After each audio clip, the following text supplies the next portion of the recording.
Salam berjumpa kembali di channel Thesis Picture. Kali ini saya ingin menyajikan cerpen, sinopsis film, skenario film pendek, novelet yang bisa menginspirasi Anda semua. Karya saya sendiri, Teguh Santoso. Semoga cerpen-cerpen, novel-novel, sinopsis-sinopsis maupun skenario-skenario film saya bisa menginspirasi kehidupan Anda semua. Selamat menikmati cerita asli dan skenario film yang ditulis oleh Teguh Santoso berjudul Sepenggal Cinta Garis Biru. Scene 1, eksterior semak-semak pepohonan. D. Tampak sepeda motor tergeletak di antara dedaunan dan tak jauh dari situ dedaunan bergerak-gerak tapi bukan tertiup angin. Di situ Dara masih mengenakan seragam SMP bersama Jojo pacarnya, sedang tak karuan hasratnya. Dara pun merasakan kenikmatan hasrat itu, dan mereka pun melayang dalam surgawi dunia itu. Mereka terbuai kasmaran, tak disadari tangki motor Jojo bocor, hingga bensinnya terus keluar mengocor, hingga tetesan terakhir. Katu. Dara naik di sepeda motor itu dengan memegang stang kemudi dan Jojo mendorongnya hingga bertemu dengan penjual bensin eceran di pinggir jalan. Mereka berhenti membeli bensin eceran sembari minum es jeruk plastikan karena begitu dahaga. Tapi indah bagi mereka, saling tatap dan saling senyum, terisi kembali energi mereka. Katu. Scene 3, interior kamar Dara, night, malam. Dara menyelimuti dirinya. Di dalam selimut itu ada Jojo yang memeluknya dan mereka berpandangan tak henti dari kelingan matanya. Dara, kamu setelah lulus SMP mau ke SMA mana? Jojo, ya sama kayak kamu aja. Kita daftarnya bareng ya, Dara. Janji lo ya. Jojo, janji. Nggak enak kalau nggak deket kamu, Dara. Iya sih, kalau deket gini enak banget ya, tahu. Jojo, apalagi kalau nempel kamu terus, pasti tambah enak kan? OS of the screen voice Mama Dara. Dara, belajar, jangan pacaran terus. Woi, matiin video call-nya. Kamu kan mau ujian kelulusan, yang serius belajarnya. Dara memberi kode supaya Jojo tidak bersuara. Dara, iya Ma. Dara kembali ke Jojo, melirihkan ngomongnya ke Jojo. Dara, sambung besok ya. Nyokap udah negurin terus nih. Sarah, pulang buruan. Ntar ketahuan nyokap. Dah sayang, dah. Dara menunjuk ke arah jendela dan Jojo keluar dari jendela lalu mengambil bukunya. Katu. Scene 4, eksterior jalanan. D. Dara dan Jojo boncengan motor dengan baju SMP yang penuh corat-corat spidol dan pilok serta membawa ronce-ronce di motornya. Ada juga kembang-kembang dicandalin bersama teman-temannya. Mereka berbondongan dalam boncengan sepeda motor Jojo. Dara, seneng ya satu sekolahan lulus semua. Jojo, tadi seru ya ngerayain bareng teman-teman, tapi kita belum ngerayain kita berdua. Dara, maksud kamu? Jojo memegang tangan dan Dara tersenyum mengetahui keinginan pacarnya. Katu. Scene 4, eksterior semak-semak pepohonan. D. Dara dan Jojo berpacaran dan berjumbu kembali menggetarkan dedaun-daunan semak-semak di sekitarnya di tempat itu lagi. Katu. Scene 6, interior kamar Dara, night, malam. Beberapa minggu kemudian, Dara mual-mual sakit. Habis selesai diperiksa dokter, tetangganya. Dokter itu keluar dari kamar Dara dan menarik tangan Mama Dara. Dokter, sepertinya anak ibu hamil. Mama Dara, astaga. Dara tega-teganya kok bisa begini nak? Dokter berpamitan dan Mama Dara menghampiri kamar putrinya itu. Katu. Scene 7, interior ruang tamu rumah keluarga Jojo. D. Mama Dara dan Dara di hadapan kedua orang tua Jojo. Mama Dara, bilang Dara, kamu berhubungan sama siapa? Dara, ya cuma sama Jojo. Bapak Jojo, gak mungkin anak saya begitu. Mama Dara, nyatanya anak saya hamil. Dan Dara bilang sendiri kalau Jojo yang menghamilinya. Bilang Jojo, kamu benar-benar melakukannya, bahkan di kamar anak saya. Itu berkali-kali. Bapak Jojo, benar begitu Jojo. Jojo hanya diam, tapi Mama Dara menatapnya dengan tajam, lalu dia mengangguk. Ibu Jojo, mereka masih bocah bu, jangan dipaksa menikah, masa depannya masih panjang. Mama Dara, terus gimana nasib anak saya? Ibu Jojo, gugurin aja. Mama Dara, enak aja kamu ngomong, ini semua karena kelakuan anak kamu yang bejat. Ibu Jojo, anak saya bejat berarti anak ibu juga lebih bejat, mau diajak begituan. Mama Dara, kalau anak saya tidak dinikah, saya akan lapor ke polisi. Dan hal ini akan saya bawa ke pengadilan biar sama-sama adil. Bapak cucu, sudah. Ini demi kebaikan anak kita bersama. Kalau mereka dipaksa nikah, keduanya masa depannya hancur. Saya akan membayar semua biaya untuk keguguran dan Mama Dara. Tidak bisa, Bapak cucu. Dengar dulu. Semua ganti rugi nama baik berapapun ibu minta akan saya ganti. Ibu perlu motor baru mungkin, atau pingin mobil second bisa saya sediakan langsung atas nama ibu sendiri. Tapi saya mohon diguguri kandungan itu. Dara juga masih punya masa depan yang masih panjang. Ibu pikirkan baik-baik dulu. Mama Dara merana hatinya. Pilu menatap putrinya yang duduk terdiam. Katu. Scene 8. Interior rumah keluarga Dara day siang. STNK beserta BPKB mobil serta selembar cek senilai 50 juta diberikan kepada Mama Dara. Mama Dara menerimanya dengan senang hati dan tergantikan hancurnya hati dari derita anaknya. Bapak cucu, tolong jangan ke rumah saya lagi. Ini tolong ditandatangani perjanjian bahwa setelah saya berikan mobil dan uang 50 juta untuk menggugurkan kandungan Dara, ibu maupun Dara di kemudian hari tidak boleh menuntut apapun.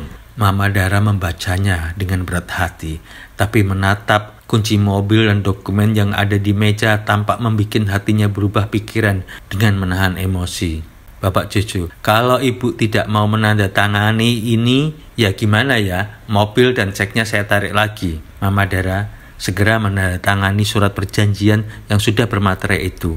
Katu. Scene 9. Interior ruang dukun aborsi malam. Dara ditemani mamanya ke dukun aborsi. Dukun aborsi. Saya sudah kasih jamu yang paling paten, tapi kok tetap belum bisa keluar ya? Mama Dara, iya mbah, kata dokter-dokter juga pembuahannya sudah begitu kuat, sulit untuk diguguri, makanya saya bawa ke Simba, kirain Simba bisa. Dukun aborsi, mohon maaf, ini di luar kemampuan saya. Mama Dara dan Dara tampak cemas. Katu. Scene 10. Interior kamar Dara malam. Dara mau bunuh diri, dicegah mamahnya, dan mereka nangis berdua meratapi nasib yang dihadapinya. Katu. Scene 11. Eksterior belakang rumah Day. Dara nekat minum baikon, dihabiskan semua sebotol, tapi ketahuan tetangganya. Lalu seorang ibu membawa garam dan memaksa Dara menelan garam itu, sementara mamanya datang membawa dokter tetangganya itu dan segera menelpon ambulan. Mama Dara, rumah sakit ya, ambulan cepetan ke sini, anak aku, ambulan. OS of the screen voice petugas. Iya bu, jangan panik bu, alamatnya di mana bu, jangan panik. Karena Mama Dara tak tahan bicara lagi, Pak RT merebut HP Mama Dara. Pak RT, Kampung Adem Ayam Gang Kloro nomor 33 Perumahan Melati ya. Dara sudah kelojotan, tapi terus dimasukin garam oleh tetangganya itu. Katu. Scene 12. Interior kamar Dara D. Dara udah 4 bulan kehamilannya. Telepon ke Jojo sudah tidak bisa dihubungi. Berkali-kali ditelepon tidak aktif. Dara, cepet banget sih. Teleponnya sudah pada nggak aktif. Telepon Dara berbunyi lalu diangkatnya. OS, teman Dara. Dara, kamu gimana? Tahu nggak sih, Jojo dan keluarganya pindah rumah. Nggak tahu pindah kemana. Katanya pindah keluar kota. Dara tambah lemes dan HP-nya dimatiin. Lalu bersedih di kamarnya, melamun, merana tanpa harapan lagi. Katu. Scene 13. Interior kamar mandi night malam. Dara masuk kamar mandi membawa pisau. Waktu hendak bunuh diri, untung mamanya datang menghalanginya. Mama Dara, udah nah, jangan putus asa. Kamu harus terima nasib yang kamu bikin sendiri. Kalau kamu nurut nasihat mama, jangan pacaran berduaan, gak akan kayak gini nak. Kamu harus kuat menebus dosa-dosa kamu dan besarkan anak kamu dengan baik, sekalipun tanpa seorang ayah. Biarin pacar kamu Jojo itu kelak hidupnya belangsa, karena sudah menistakan kamu seperti ini hanya karena nafsu nak. Katu. Scene 14. Interior rumah bordil night malam. Mama Dara mendatangi rumah bordil dan bertemu 2 orang pelacur yang sedang minum bir di ruangan tengah. Pelacur 1. Wah, aku nggak bisa karena aku udah kena HIV. Mama Dara. Justru aku sengaja cari yang terkena HIV supaya anak ingusan yang kurang ajar sama anak saya itu tertular AIDS biar tahu rasa. Scene 15, interior kamar hotel malam. Jojo masuk kamar hotel dengan seorang cewek imut. Jojo langsung mencumbu cewek imut itu penuh gairah. Cewek imut itu langsung membuka baju Jojo dan celana sampai hanya mengenakan celana pendeknya. Cewek imut itu mengeluarkan beberapa minuman keras dan mengajak Jojo mabuk dulu. Jojo pun jadi mabuk kepayang. Selang beberapa waktu, pelacur 1 dan pelacur 2 suruhan mamanya Dara masuk ke kamar itu dan langsung memancing Jojo dengan yang lebih mahir gayanya. Jojo digarap habis-habisan sama kedua pelacur itu. Katu. Scene 16, interior rumah Dara malam. Kandungan Dara sudah 8 bulan, terkantuk-kantuk di depan TV. Tak lama, mamanya membuka pintu baru pulang. Mama Dara melepas ikatan tali di badan dan di kaki Dara supaya tidak melakukan bunuh diri lagi. Mama Dara lalu menyiapkan makan malam untuk Dara. Mama Dara, makan dulu nak, ini mama beliin makanan kesukaan kamu. Mama Dara memujuk menyuapin anaknya itu. Katu. Scene 17, interior rumah bordil day. Jojo diajak cewek imut itu ke rumah bordil karaoke plus itu dan dikenalin 2 pelacur suruhan mamanya Dara. Kedua pelacur itu memberikan minuman alkohol dan obat perangsang yang sudah dikocok dalam botol minuman keras itu. Jojo meminumnya sambil dirangsang kedua pelacur itu. Lalu Jojo melakukan hubungan lagi dengan kedua pelacur itu. Katu. Scene 18, interior kamar Dara malam. Dara melahirkan anaknya dibantu dukun bayi dan mamanya hingga anaknya lahir. Katu. Scene 19, interior rumah Dara D. Mama Dara sedang menyuapi cucunya. Tiba-tiba datang seorang polisi. Polisi. Maaf Bu, Ibu Dian, ini surat panggilan dari Polsek. Ibu diharap ikut ke kantor untuk diperiksa atas tuduhan membayar pelacur untuk menulari HIV AIDS pada anaknya Pak Darjo. Mama Dara dibawa polisi itu dan menyerahkan cucunya pada Dara. Dara pun bersedih. Katu. Scene 20, eksterior rumah Dara D.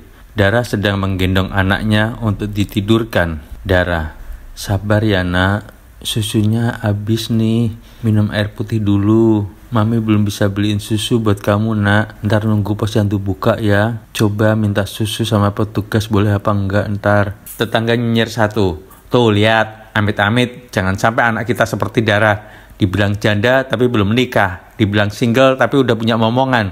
Gila anak zaman sekarang, pada gak takut dosa. Tetangga nyinyir 2, ya gitu tuh kalau anak dibebasin pergaulannya dan anaknya keras kepala, gak bisa dengerin nasihat orang tua. Kalau bunting punya anak ditinggalin, lakinya yang doan begituan doang, ya gitu tuh akibatnya.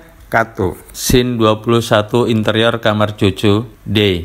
Jojo diperiksa dokter, lalu dokter itu menggandeng kedua orang tua Jojo. Dokter, anak ibu dan bapak terkena gejala AIDS. Dia harus direhabilitasi di pencegahan HIV supaya tidak tertular. Ibu Jojo, ya ampun dok, kenapa bisa begitu? Dokter, kemungkinan anak ibu sering berganti-ganti pasangan dan tanpa pengaman. Dan yang paling parah, terjangkit pelacur jalanan yang tidak pernah kontrol. Ibu Jojo, Pak, anak kita Pak. Dokter berpamitan dan salaman lalu keluar dari rumah itu. Katu.